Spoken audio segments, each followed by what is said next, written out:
Guys, make sure to stay until the end. We'll talk about common mistakes people make that can cost you thousands of dollars in repair diagnostics that you may actually not even need. So let's explain what it is.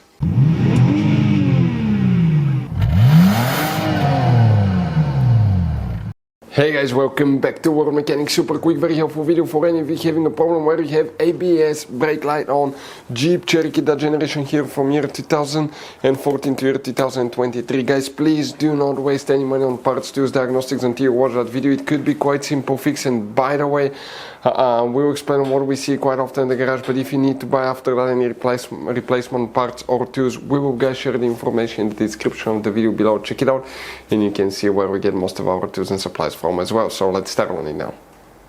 Before we start, guys, let us tell you a little bit about us. Every single car we get here at the garage, we try to make at least 200 to 300 free repair videos, guys. We take them completely apart. We show you how to fix engines, transmissions, bodywork, engine codes, transmission codes, fuses, relays. Why we do that, guys? All that because our mission in the garage is to save you as much money as we can. All we need in return, please subscribe to the channel, like the video. That way we can keep making these free videos, guys.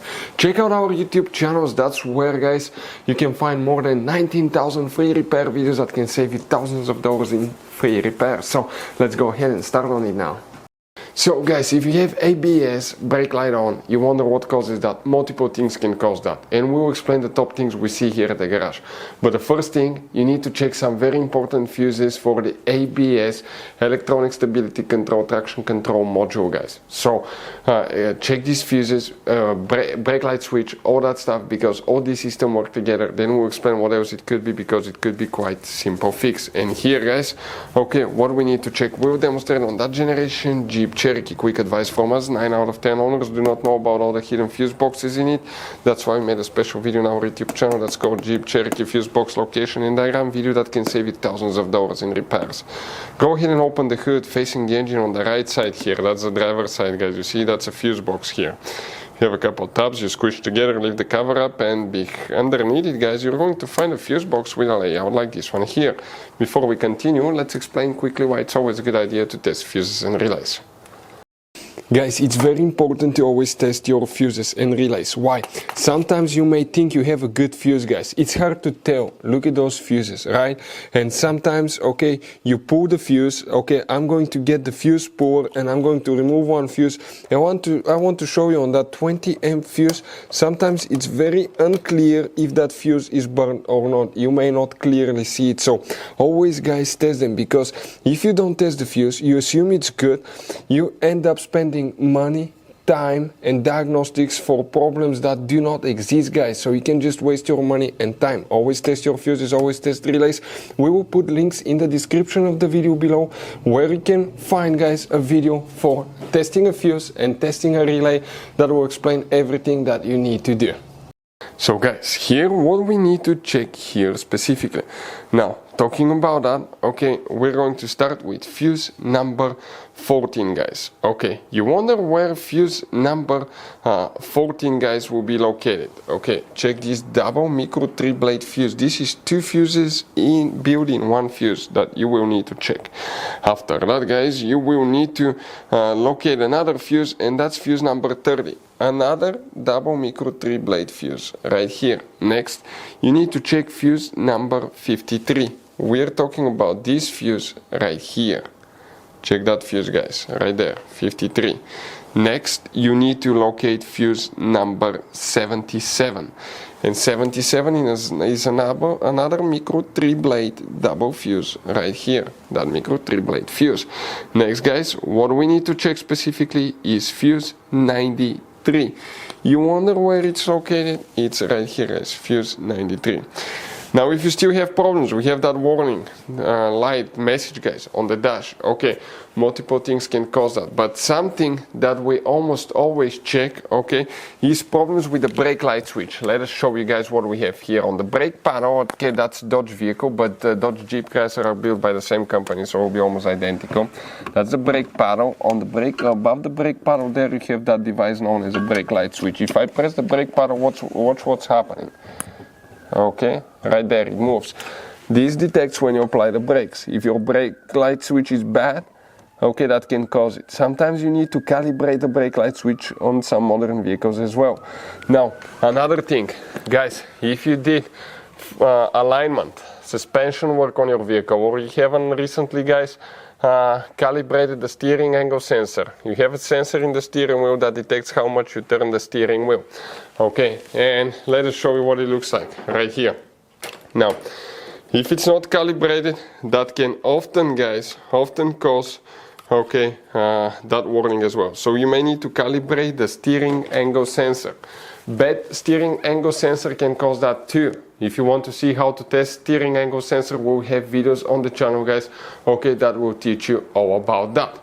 Next thing, okay, that you want to check, okay, let's explain. Another thing that we see often in the garage that can cause that, guys, on every wheel, on every tire, you're going to have one sensor known as ABS sensor. Some people call it wheel speed sensor. That ABS sensor detects how fast each tire is going. Those sensors are installed on the back side of the hub behind the disc. Usually they're exposed to a lot of heat from the brakes, dust, rust, snow, sleet, water, sand, anything you can think of, guys. So eventually on older vehicles they start to fail.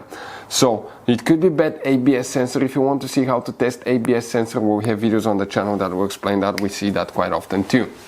Next, okay, guys, that's ABS and traction control module. This is the device for the electronic stability control ABS braking system. Now this is the computer.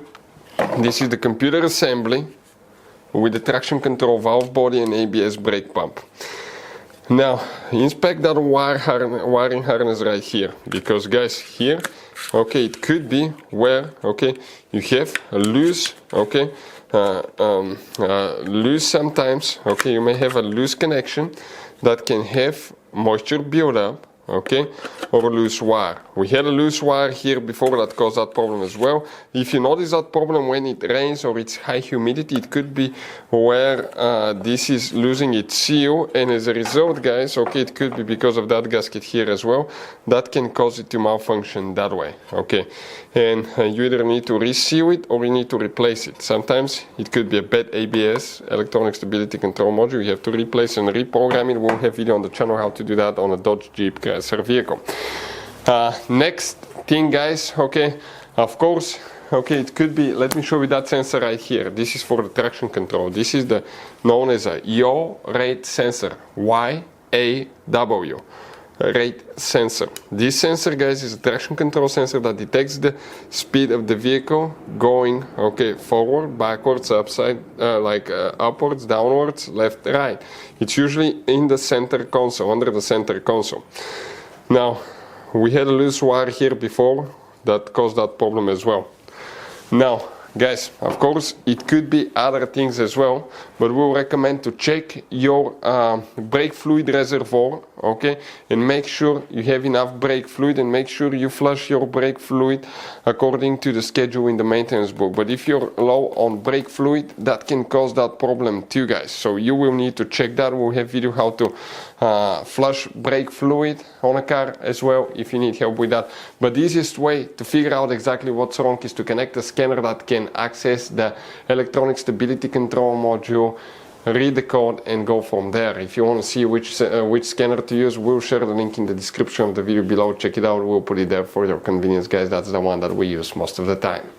Guys, quick advice, this Jeep Cherokee uses all kinds of fuses and relays. We want to show you the different fuses. Those are special fuses right here. You have mega fuses, you have micro 3-blade fuses, you have little mini cartridge fuses, maxi cartridge fuses.